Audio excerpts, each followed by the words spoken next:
I think it's an approach that evolves over time and through experiences. I've always told people I have a very open door policy in the sense that while it's a cliche, I really welcome ideas from our 600 employees. And I think it's very important to get to know your employees and stay close to them and for them to understand that, you know, it's okay to approach a CEO. It's okay to either ask him or her a question or state a point of view, knowing that it's going to be received. Now, I may not agree with it, and our staff knows that, but they know that they have the ability to approach not only me, but the entire leadership team. If you stay close to your employees, and maybe most important, be very honest with them. Whether it's good news or bad news, employees want to know where they stand.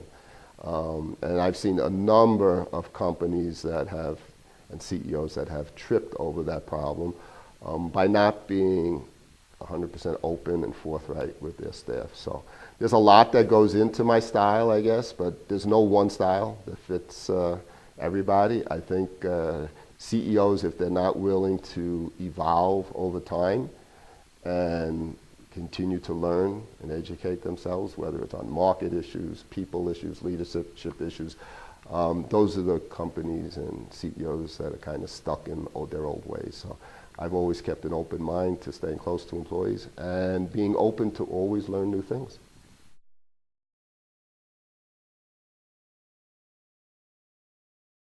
And I always remembered that if you just sit down with people, even though you could be quite annoyed and have a calm, intelligent conversation and just lay the facts out, they may not agree with you, but you're more inclined to get something done. But as a CEO, you have to remember that you're in the spotlight. People are always looking at whoever the leader is of any organization. Could be coaching a Little League baseball team. What are they doing? How are they carrying themselves? What are they saying? And people take their cues from that person on how they should behave, how they should interact. Keep your cool, get your points across. You're much more likely to come up with a proper solution to the problem.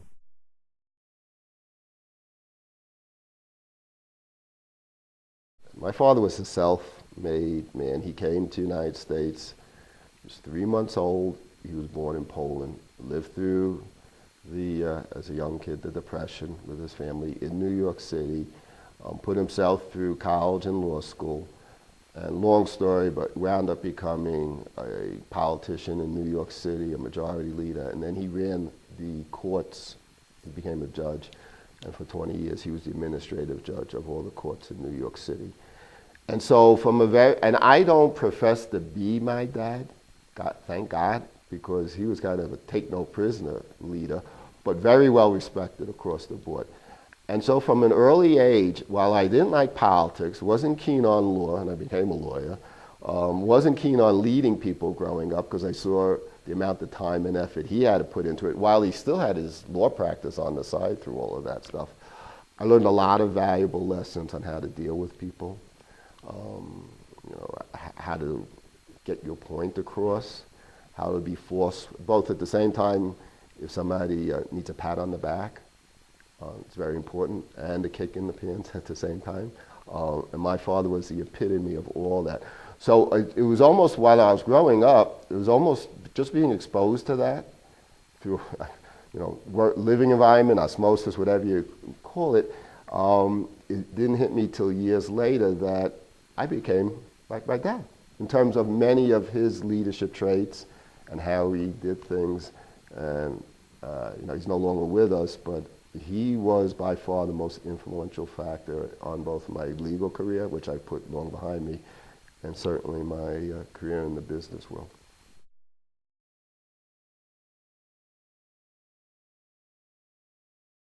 We hire people.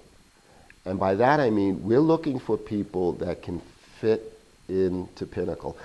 And you can have the best technical skills in the world, but if you can't work in a team environment, you're going to be a drag on that team. And if you can't work with those relationships, while you may have the best expertise in the industry between your ears, it's not going to work well at Pinnacol. So we look for people, and we ask behavioral type questions. If I'm doing an interview, and I have 6 people who report to me, the vice president and my assistant, so I don't hire and interview often. But when I do, I can read. I don't need somebody to walk through their bio and resume. I could read that. I could understand what their, where they've worked and what their titles are. I want to find out from that person how they've reacted to certain situations. You know, where were they most stressed, and what did they do about it? And what was their most difficult problem, and how did they fix that problem, and then learn from that problem? Because past behavior is a great barometer for how you're going to behave in the future. We hire strategically. If there's an opening, we just don't fill it. Everyone has to make a business case to their VP or their AVP, VP, or me, and a few times that happens, why we should fill that spot. Why do we still have that business need strategically? And then we'll have a team of both folks from HR, from the business unit, and a third party that will interview candidates. So you get a good cross-section, and that candidate coming in will kind of know, right? We'll know pretty soon, and because we're real successful, we have a very high retention rate.